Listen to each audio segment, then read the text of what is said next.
eu vou te contar uma coisa, e só vou contar isso agora porque, lá no fundo, eu sei que quem ouvir minha história pode se libertar do que eu vivi, porque, por muitos anos, eu também estive presa, sabe, achando que aquilo era o que eu merecia. Meu nome é Lucinha, tenho 80 anos. Nasci e cresci numa cidadezinha bem pequena, lá no interior de Minas Gerais, daquelas onde todo mundo se conhece. Sabe como é? A vida ali era simples, tranquila, quase como um pedacinho do Brasil que ficou esquecido pelo tempo. Se você chegasse naquela cidadezinha, ia ver ruazinhas de paralelepípedo, casinas humildes, e muita gente indo e voltando para a igrejinha da praça no fim de semana. Ali, tudo girava em torno da fé. A minha fé era tudo o que eu tinha, tudo o que me dava forças para enfrentar o mundo. Mas, antes de continuar, quero te dizer que o que eu vou contar hoje é a minha história de vida. É uma história pesada, viu, triste, amarga. Então, peço para vocês se inscreverem aí no canal e curtirem o vídeo. Isso me deixa muito feliz. De verdade, aproveita e comenta de onde vocês estão assistindo esse vídeo, tá bom? Eu cresci ouvindo que a igreja era o lugar mais seguro do mundo, o lugar onde as pessoas iam para encontrar paz, conforto e redenção. Aos 13 anos, eu acreditava fielmente que a igreja era o único lugar onde eu não seria julgada, o único lugar onde minha alma poderia se purificar e, quem sabe, um dia encontrar um pouco de alívio para as dificuldades da vida. Mas o que eu não sabia, nós dois, era que a igreja também tinha um lado sombrio, algo que me consumiria lentamente, como uma tempestade que se forma sem avisar. Sabe, é que um dia me deixaria sem forças para lutar. Eu morava com meus pais e meus 2 irmãos numa casa simples, mas cheia de amor. Meu pai era um homem trabalhador, mas muito rígido, e minha mãe, uma mulher dedicada à família e à igreja. Desde pequena, sempre me disseram que a religião era a base de tudo. Eu não tinha dúvidas disso, porque via na minha mãe e na minha avó a devoção inabalável à igreja. Como qualquer criança da minha idade, eu aceitava tudo sem questionar. Fui ensinada a acreditar que a igreja era a única fonte de salvação, que nada de ruim poderia acontecer ali. Aquela igrejinha, com seu altar imponente, suas velas acesas e o som do sino chamando para a missa, sempre foi o lugar onde me sentia acolhida. Eu ia todas as semanas, acompanhada da minha mãe e, às vezes, dos meus irmãos, para rezar e aprender mais sobre Deus. Os padres eram figuras de autoridade, cheias de respeito. Ninguém jamais ousava questionar suas palavras. Eles eram vistos como representantes de Deus na terra e eu, como uma menina inocente, acreditava que tudo o que eles falassem era a mais pura verdade. Foi nessa igreja que conheci o Padre Bento. Ele era o sacerdote mais antigo da nossa paróquia. Já estava ali há muitos anos. Todos o respeitavam muito. Ele tinha uma presença forte, sabe, algo imponente, que fazia qualquer um se sentir pequeno diante dele. Eu, uma menininha de 13 anos, logo o vi como uma figura de confiança.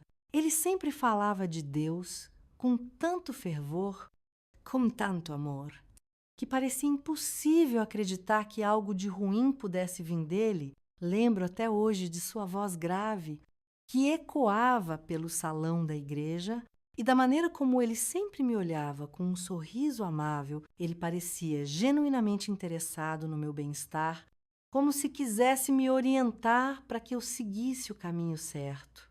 Ao pouco, comecei a prestar mais atenção nele. Ele me chamava para ajudar na missa. a arrumar los bancos, acender as velas ou até ajudar a preparar as hóstias. A princípio, eu não pensava em nada demais, né? Ele sempre estava cercado de pessoas, sempre ajudava os outros com conselhos espirituais. E parecia ser apenas mais uma pessoa boa na minha vida. Mas, com o tempo, fui percebendo que suas palavras, que pareciam tão divinas e verdadeiras, começaram a me afetar de uma forma diferente. Foi ali, dentro daquelas paredes sagradas, onde a minha vida começou a mudar, quando o Padre Bento começou a me chamar mais vezes para ficar ao lado dele, para conversar durante as missas e me dar orientações especiais sobre minha fé. Eu me senti lisonjeada, eu sentia que ele estava me escolhendo para algo maior, que ele me via como uma boa menina. Mas, logo, aos poucos, os pequenos gestos começaram a se transformar em algo mais. Ele começava a me tocar de maneira estranha, elogiando minha aparência de uma forma que me deixava desconfortável, mas eu não entendia exatamente o que estava acontecendo. Eu sentia que algo estava errado, mas a autoridade dele me fazia pensar que talvez eu fosse a errada. Eu não queria questionar. Ele era um homem de Deus e, como me disse Anselmo, nunca deveríamos questionar as palavras de um sacerdote. O pior de tudo veio quando ele começou a falar sobre pecados e salvação. Ele me disse que Deus me amava, mas que, para que ele realmente me amasse, eu deveria me comportar da maneira certa. E, para ser mais pura, ele começou a me dizer que eu precisava fazer coisas especiais. Ele falava sobre corpo e alma. E eu, tão inocente, não compreendia as implicações de suas palavras. Se contar para alguém, Deus não vai mais te amar. Minha filha, você vai para o inferno, ele disse numa tarde. Depois de uma conversa que até hoje me assombra, aquele medo tomou conta de mim. Eu era só uma menina de 13 anos e não sabia o que fazer. Como poderia eu dizer algo para minha mãe ou para qualquer outra pessoa sem que me culpassem por tudo? Como poderia eu dizer a alguém que o homem de Deus estava fazendo aquilo comigo? E com outras meninas eu sabia que a fé da minha mãe era inabalável. E eu temia que, ao contar a verdade, perderia o amor de todos. E pior ainda, acreditava que Deus me rejeitaria. Por sempre ter sido uma menina tão pecadora, a igreja, que era para ser meu refúgio, logo virou minha prisão. E, como eu, muitas outras meninas passavam por isso, sem saber a quem recorrer. Aquele espaço sagrado, aquele lugar que devia ser de cura e conforto, se tornou o cenário da minha dor e do meu silêncio. Ele sempre foi o exemplo de Deus para nós. Eu o via como a própria figura de Cristo na terra. Nunca imaginei que a pessoa em quem eu confiava tanto pudesse me causar tamanha dor. Até que, sem perceber, ele virou o monstro da minha vida. E o pior, eu acreditava que estava sendo abençoada. Quando comecei a ir à igreja com mais frequência, era difícil não notar o Padre Bento. Ele era uma figura imponente.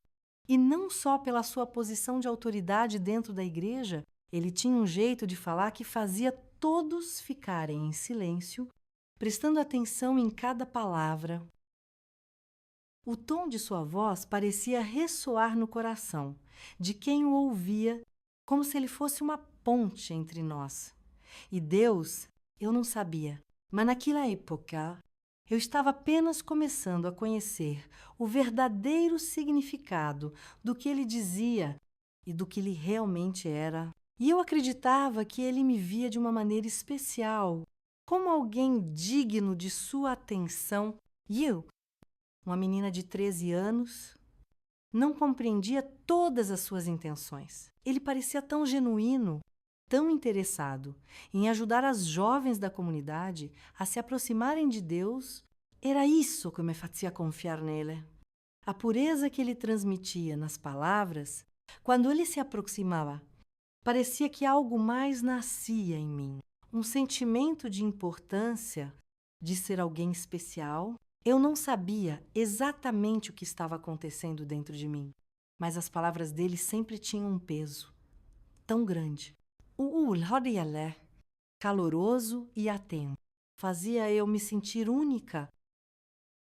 Ao pouco, ele começou a me chamar para pequenos serviços na igreja. Lucinha, você tem uma energia tão boa. Você pode me ajudar com a organização da missa, a preparar o altar ou até como a catequese. Ele dizia, e eu me sentia honrada. Era como se ele me tivesse escolhido para algo importante. E por mais que o pai dele fosse um homem respeitado e que toda a comunidade falasse bem de seu caráter, o que ele me dizia fazia minha alma se encher de confiança, mas também de uma sensação estranha que eu tentava ignorar. Ele sempre dizia coisas como Deus te escolheu para algo grande, e o que era para ser um elogio se tornava algo perturbador à medida que o tempo passava. Lembro-me de um dia em que ele pediu para eu ajudá-lo em uma tarefa particular. No escritório da igreja, o lugar tinha aquele cheiro de madeira envelhecida, com velas ao fundo. Eu estava tão envolvida com a tarefa que não percebi como ele estava começando a se aproximar de mim. Quando me dei conta, já estava num canto. Come ele ali é muito perto. Olhei para ele e, por um momento, me senti desconfortável. Mas logo tentei afastar aquela sensação, pois ele era o padre, alguém que todos na cidade confiavam. Ele começou a me falar sobre como a fé poderia me salvar, sobre como Deus tem planos para todos nós. Sua voz era suave, quase como uma oração, mas, ao mesmo tempo, sentia que ele estava mais perto do que o normal, suas mãos tocando minhas costas e meus ombros. De uma maneira que eu não compreendia, eu só me afastei quando percebi o que estava acontecendo e, naquele momento, um alarme soou dentro de mim. Mas ele, com aquele sorriso calmo, continuou falando sobre fé, como se nada tivesse acontecido. Não se preocupe, querida, é o amor de Deus que nos une. Ele disse, naquele instante, eu não sabia o que pensar. O que estava acontecendo era algo que ele devia fazer com todas as meninas. Ou eu era especial, como ele me fazia acreditar. Eu ainda era uma criança e tudo o que eu queria era fazer o certo, agradar a Deus e ser aceita, mas a cada dia ele começava a me pedir mais e mais para ficar com ele. Zotzinha, durante as missas, ele me dava tarefas particulares, sempre com um olhar fixo, sempre com palavras suaves. Eu não sabia mais se aquilo era algo que eu devia fazer, porque ele dizia que era para o meu bem, para que eu me aproximasse de Deus. Eu ainda pensava que tudo o que ele fazia era para me ensinar algo mais profundo sobre a fé. Mas eu também sentia um desconforto crescente, uma sensação de que eu estava sendo manipulada, sem conseguir entender o que realmente estava acontecendo. Eu passei a me sentir perdida, como se minha própria fé estivesse sendo distorcida. Eu acreditava nas palavras dele, mas o que eu sentia não correspondia mais àquilo que ele pregava. O medo foi se espalhando por dentro de mim, mas o medo de perder a salvação e de ser vista como culpada, como pecadora, me fazia ficar calada. O padre me dizia sempre que o que estava acontecendo era um segredo de Deus. Algo que só nós dois podíamos entender, pois éramos escolhidos. E cada vez mais, essa confiança, que antes me parecia uma bênção, começou a se transformar num peso que eu não podia carregar. A culpa e a vergonha tomavam conta de mim. Mas a palavra dele me fazia acreditar que, se eu falasse sobre isso, perderia o amor de Deus. E o perdão, a ideia de ir para o inferno me aterrorizava tanto que eu não conseguia compartilhar com ninguém o que estava acontecendo. Como eu poderia contar para minha mãe, para o meu pai ou para qualquer outra pessoa que o homem que todos adoravam e respeitavam estava me fazendo mal? Eu me sentia sozinha, perdida e impotente. E, assim, aos poucos, o Padre Bento se tornou mais do que uma figura de autoridade na minha vida. Ele se tornou uma presença constante, uma sombra que me seguia aonde quer que eu fosse. E tudo o que eu sabia era que eu precisava ficar em silêncio, porque, de acordo com ele, não havia salvação para quem não obedecesse. Ele me dizia: Deus perdoa, mas você precisa aprender a ser humilde. Querida, era difícil imaginar que a igreja, onde eu sempre encontrei segurança e amor, estava agora me fazendo perder a confiança em tudo. O que eu conhecia, eu não entendia o que estava acontecendo comigo. E, ao mesmo tempo, o que ele dizia sobre perdão e salvação me mantinha presa a ele, a esse segredo terrível que eu não podia contar a ninguém.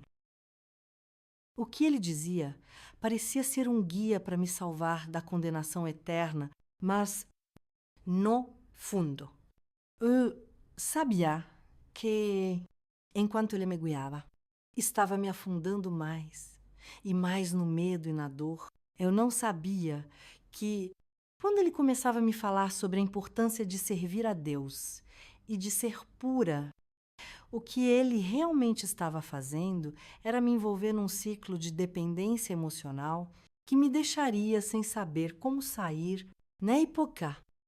Eu acreditava que tudo o que ele dizia era para o meu bem, mas eu estava começando a perceber que algo estava errado, embora não soubesse o que era. Quando o Padre Bento começou a me dar mais atenção, eu senti que ele estava apenas me guiando espiritualmente. Ele sempre dizia que eu era uma menina muito especial, com uma fé muito forte e que Deus tinha grandes planos para mim. Eu me sentia lisonjeada. Pensava que estava sendo escolhida para algo importante, algo maior do que eu poderia entender. A igreja sempre foi um lugar seguro, onde eu me sentia acolhida. E as palavras do padre pareciam ser sempre sábias e cheias de bondade. Eu confiava nele. Como todos na nossa comunidade confiavam. Com o tempo, ele começou a me chamar para conversar mais, a me ensinar sobre a palavra de Deus de uma maneira que parecia ainda mais profunda. Ele dizia que Deus me escolheu para ser um exemplo de fé. E eu, com minha juventude e ingenuidade, não questionava o que ele me dizia. Quando ele me dava orientações mais pessoais sobre como deveria viver minha vida e como minha fé deveria ser firme, eu achava que estava apenas aprendendo a me tornar uma pessoa melhor. Mas as conversas foram se tornando mais frequentes e, em cada uma delas, ele me dava conselhos mais íntimos sobre como me comportar, como agir para ser mais pura aos olhos de Deus. Ele começava a me elogiar de uma maneira que parecia exagerada, dizendo que eu tinha algo em mim que atraía a graça divina, que eu era mais pura e mais forte do que as outras meninas da minha idade. Ao ouvir isso, eu me sentia diferente, especial. Eu acreditava que tudo aquilo era apenas uma forma de me guiar na fé. Nunca imaginei que essas palavras fossem me colocando numa posição em que eu começaria a duvidar de mim mesma. E daquilo que achava certo, o que começou com simples orientações sobre fé e pureza foi lentamente se transformando em algo diferente. Ele começou a me dar conselhos sobre como minha beleza era algo divino E como isso poderia ser usado para um propósito maior, cada vez que ele me olhava, eu sentia que ele estava tentando me convencer de algo mais, que eu deveria ser mais próxima dele, mais disposta a aprender com ele sobre o verdadeiro significado da fé. Ele falava de maneira tranquila, como se fosse a coisa mais natural do mundo, sempre com um sorriso, sempre com uma calma que, de certa forma, me fazia confiar ainda mais nele. A primeira vez que ele me pediu para ficar mais perto dele durante uma reunião da igreja, eu me senti desconfortável, mas não sabia por quê. Ele estava ali, no altar, sempre com aquelas palavras que me pareciam ser tão sábias. E eu, uma menina de 13 anos, acreditava que estava fazendo a coisa certa. Eu me sentia privilegiada por estar ao lado dele, pensando que estava mais perto de Deus. Como ele me dizia que eu deveria estar. No fundo, eu sabia que havia algo errado, mas não conseguia identificar o que era. Eu passei a ficar mais tempo sozinha com ele, realizando pequenas tarefas na igreja. Ele me disse que isso era importante para o meu crescimento espiritual, que a proximidade com ele me ajudaria a entender a verdadeira fé de uma forma mais profunda. Ao longo do tempo, essas tarefas se tornaram mais íntimas, mais pessoais, sempre com um elogio aqui e ali sobre como eu estava crescendo, como eu estava ficando mais madura em minha fé. Ele me fazia sentir que eu estava sendo guiada para algo muito maior do que qualquer outra coisa. E, a cada vez que ele me elogiava ou me chamava para mais uma conversa, eu acreditava que estava cumprindo uma missão divina, mas a cada encontro, a cada palavra, a cada gesto, eu começava a me sentir mais confusa. Ele sempre dizia que Deus queria que eu fosse pura e entregue a Ele, mas não era mais sobre a fé que eu tinha aprendido. Eu estava sendo ensinada a dar mais de mim mesma, a me aproximar de um modelo de pureza que estava além do que eu conseguia compreender. Eu me perguntava, será que estou fazendo a coisa certa? Será que Deus quer isso para mim? Mas, como ele me disse que tudo isso fazia parte do plano divino, eu não sabia como questionar e eu me sentia perdida. Mas, ao mesmo tempo, não podia negar que havia algo que me atraía cada vez mais para ele, para suas palavras, e o mais difícil era o medo que ele incutia em mim, um medo sutil, mas constante. Quando ele falava sobre a importância de manter tudo isso em segredo, eu me sentia ainda mais pressionada. Ele dizia que não poderia contar a ninguém sobre essas conversas, porque seriam incompreendidas. Você é uma das poucas pessoas escolhidas para entender esses ensinamentos. Lucinha, não fale sobre isso. Se você contar a alguém, poderá perder o amor de Deus. Essas palavras ecoavam em minha mente o tempo todo. Eu acreditava que, se falasse, estaria indo contra tudo o que Deus queria para mim. E assim, me calava. Cada vez mais, eu me sentia enredada numa teia de silêncio, medo e dúvidas. Mas, ao mesmo tempo, ele me dizia que tudo que eu estava fazendo era para ser uma pessoa mais próxima de Deus. Eu me sentia dividida, presa entre o medo de perder minha fé e a crescente sensação de que algo estava sendo manipulado. Não conseguia mais entender onde terminava a fé e onde começava a manipulação, o medo de ser rejeitada por Deus, de ser vista como uma pecadora, e me fazia calar. Eu não sabia a quem recorrer, pois todos ao meu redor confiavam nele. Ele era o sacerdote, o homem de Deus. E eu era apenas uma menina tentando entender o mundo ao meu redor. Com o tempo, O que começou como palavras suaves e orientações sobre fé se transformou em algo que me fazia sentir cada vez mais sozinha, isolada e perdida. Eu não sabia mais como escapar da confusão que tomava conta de mim, mas, no fundo, sabia que o silêncio em que eu estava vivendo estava me consumindo. E eu precisava de ajuda, mas não sabia como buscar. As palavras dele ainda ecoavam em minha mente, me prendendo cada vez mais, me fazendo sentir que eu não tinha mais saída. Ele me disse que tu se falas. Perderia o amor de Deus. Se contasse a alguém o que estava acontecendo, minha alma estaria condenada. O medo de ir para o inferno se transformou no meu maior silêncio. E aquele silêncio, aos poucos, foi me destruindo. Eu não sabia mais como respirar sem o peso da culpa me sufocando. O que mais me aterrorizava não era o que estava acontecendo fisicamente, mas o quelle dizia, o quelle me fazia acreditar.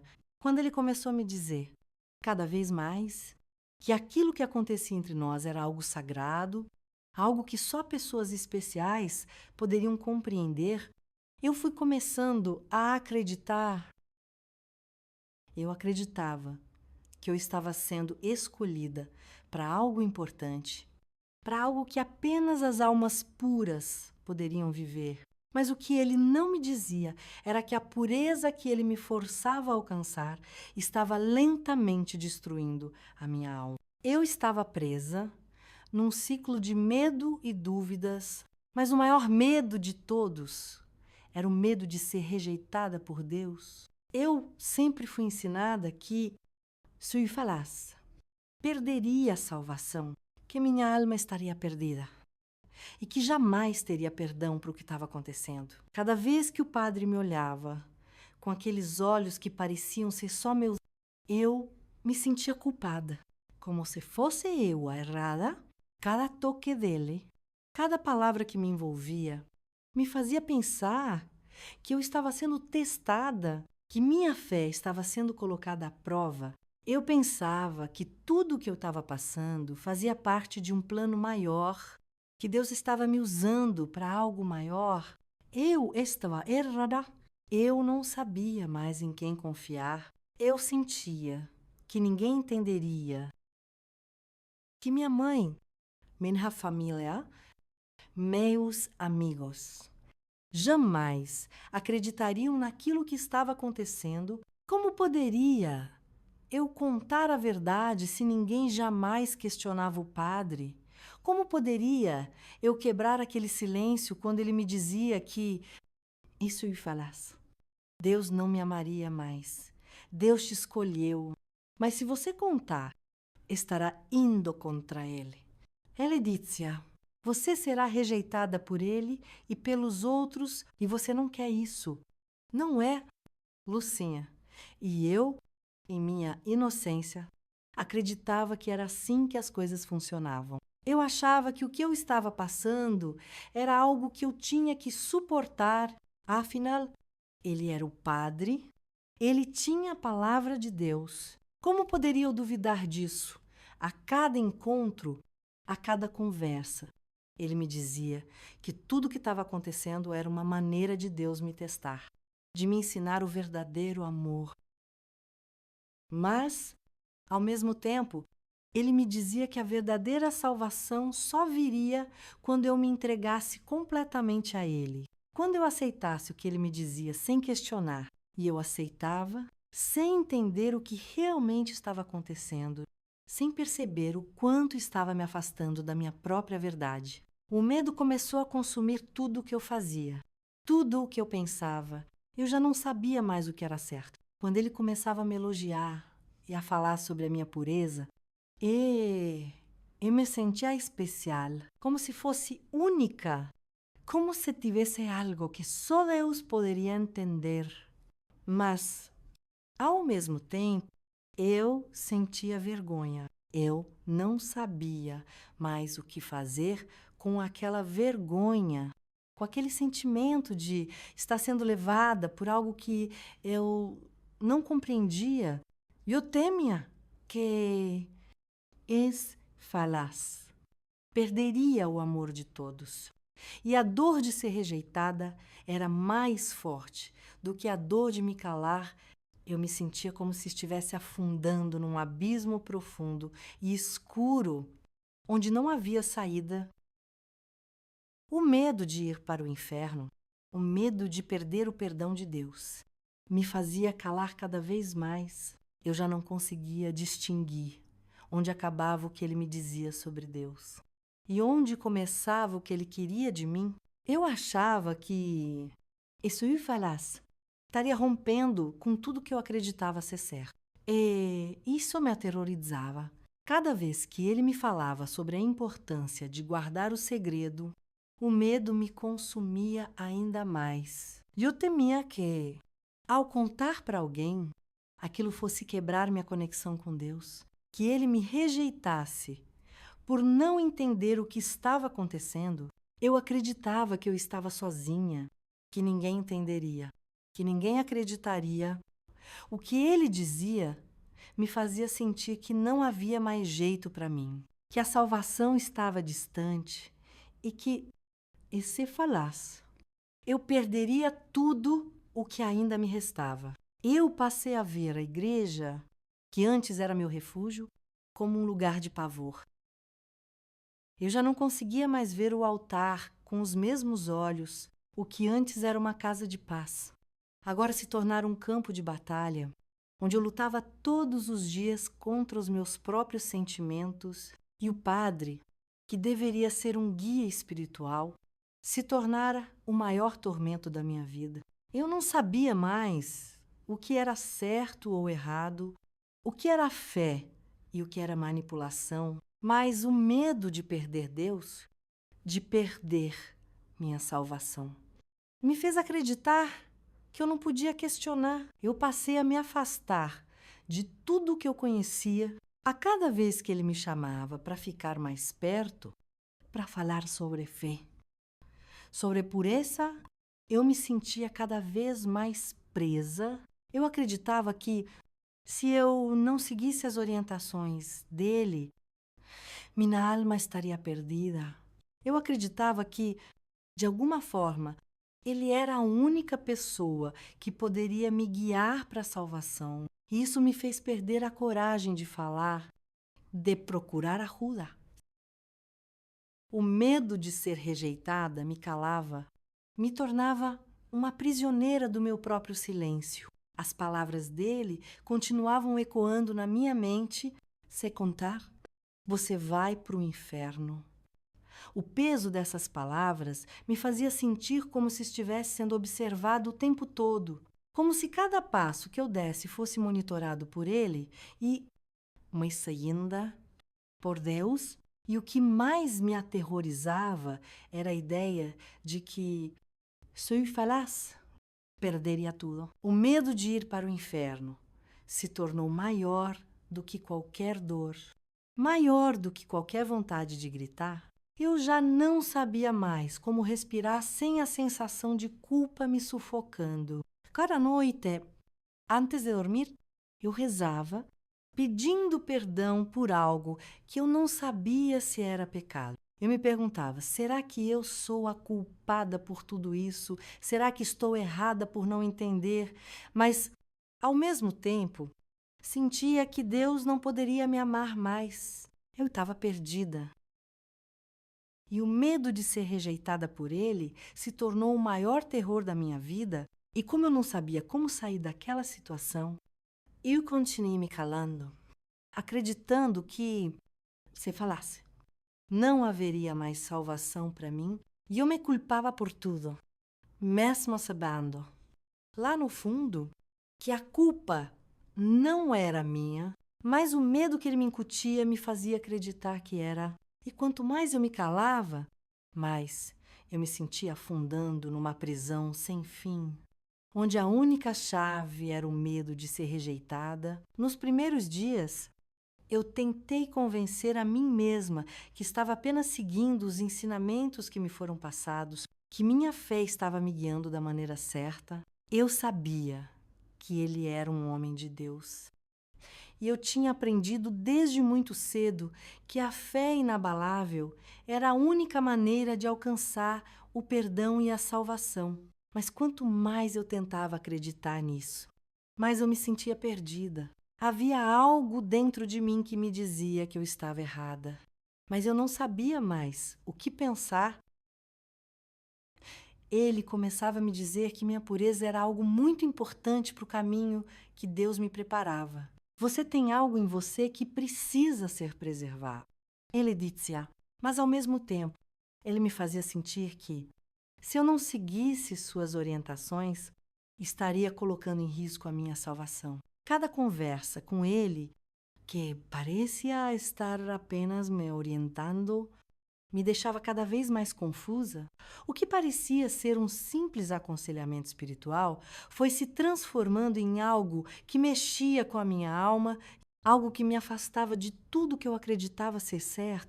E eu me vi ali, sozinha, sem saber em quem confiar, sem saber para onde ir. Todos na comunidade me viam como uma boa menina, uma criança de fé, alguém que estava sempre disposta a ajudar, sempre com um sorriso no rosto.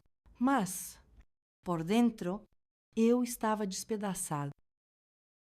Cada vez que ele me tocava, cada vez que ele me falava sobre a pureza e a salvação, uma sensação de culpa e vergonha tomava conta de mim. Eu sentia que estava cometendo um pecado ao não entender o que estava acontecendo. Talvez eu seja errada.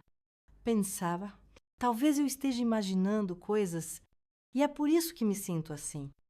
A culpa foi se enraizando em mim de maneira tão profunda que comecei a acreditar que eu era a culpada por tudo o que acontecia. O medo de Deus me punir e me rejeitar era maior do que qualquer outro medo que eu já havia sentido.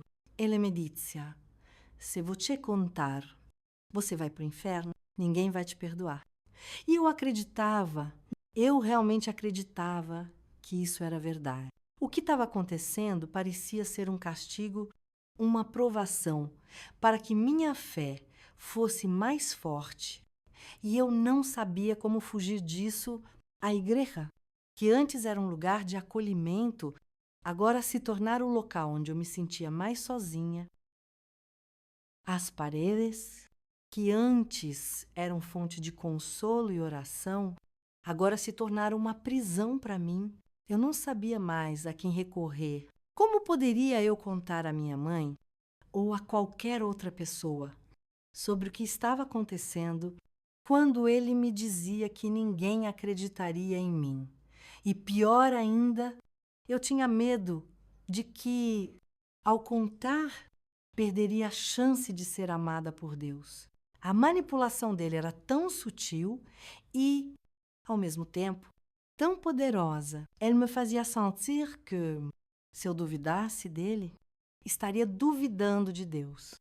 E cada vez que ele me olhava com aquele olhar sério e compassivo, eu me sentia como se estivesse sendo observada, como se qualquer movimento errado fosse uma falha de minha fé. Eu me culpei por cada pensamento que surgia em minha mente. Eu sentia que estava sendo egoísta, que a dor que eu estava vivendo era algo que eu merecia. Puis eu devia ser mais forte, mais fiel. Eu me via numa luta constante dentro de mim. Havia uma voz que me dizia que eu estava sendo enganada, que o que ele estava fazendo não estava certo. Mas essa voz se confundia com a culpa que ele me incutia, com a sensação de que eu não poderia contrariá-lo. Cada vez que ele disse Deus vai te perdoar. Se você for pura, eu sentia que deveria me entregar mais, que deveria aceitar o que ele estava me pedindo, porque estava me ensinando sobre a verdadeira fé. Eu me tornava cada vez mais distante das pessoas ao meu redor, meus amigos, meus irmãos, minha mãe, e os via de longe, mas me sentia incapaz de compartilhar a dor que estava guardada dentro de mim. Eu estava tão envolvida nas palavras dele, tão presa àquilo que ele me dizia, que comecei a me afastar de todos. A solidão foi se tornando cada vez mais opressiva. Eu não sabia como lutar contra aquele medo que me consumia. Eu não sabia mais o que era a fé verdadeira. Eu estava perdida. E o mais doloroso é que eu não conseguia sair. Eu comecei a me questionar sobre tudo, o que acreditava, como poderia ser fiel a Deus, se tudo o que ele dizia parecia me afastar da verdadeira essência da fé. Eu sentia que estava perdendo minha identidade, minha essência, minha própria alma. Eu não me reconhecia mais. Eu não sabia mais quem eu era. Se estava sendo uma boa filha de Deus ou uma pecadora. As palavras dele eram como correntes invisíveis, me amarrando a um silêncio que eu não conseguia romper. Ele continuava a me manipular com promessas de que, se seguisse seus conselhos, Deus me abençoaria, que eu estava sendo escolhida para algo especial, mas a cada palavra, a cada gesto, a cada toque, a culpa aumentava e eu me sentia pior. Uma esculpada. E quanto mais ele me dizia para ficar em silêncio, mais eu sentia que estava me afundando em algo de que não sabia mais como escapar. O silêncio que ele me impunha tornou-se uma prisão e, ao mesmo tempo, eu acreditava que, se falasse, perderia tudo o que ainda restava de fé. O medo se tornou um monstro dentro de mim, algo que me consumia todos os dias. Eu passei a viver com a constante sensação de que estava sendo observada por uma força invisível que não podia errar. Eu vivia com o pavor de ser descoberta, de que alguém soubesse o que estava acontecendo e que isso significasse minha condenação eterna. Eu me tornei prisioneira do medo e da culpa, achando que era eu a culpada por não conseguir compreender o que estava acontecendo. Mas, ao mesmo tempo, uma parte de mim começava a questionar se aquilo estava realmente certo. Eu não sabia mais se estava errada por me sentir assim, se aquilo era realmente o que Deus queria de mim, mas o medo de ser rejeitada por Deus e de perder a salvação me mantinha em silêncio. E aquele silêncio me sufocava mais e mais. O que ele me dizia não fazia mais sentido, mas, ao mesmo tempo, eu não sabia como sair daquela prisão que ele havia construído ao meu redor. E o pior de tudo era que eu acreditava que, se falasse, perderia minha chance de ser amada por Deus. Eu sei que você está se perguntando o que vai acontecer a seguir, mas a verdade é que essa minha história ainda tem muito mais para revelar. Para descobrir o que acontece comigo, não perca a parte 2 nesse canal. Inscreva-se e ative o sininho para não perder a continuação dessa jornada. Até lá, e lembre-se, a verdade sempre encontra seu caminho.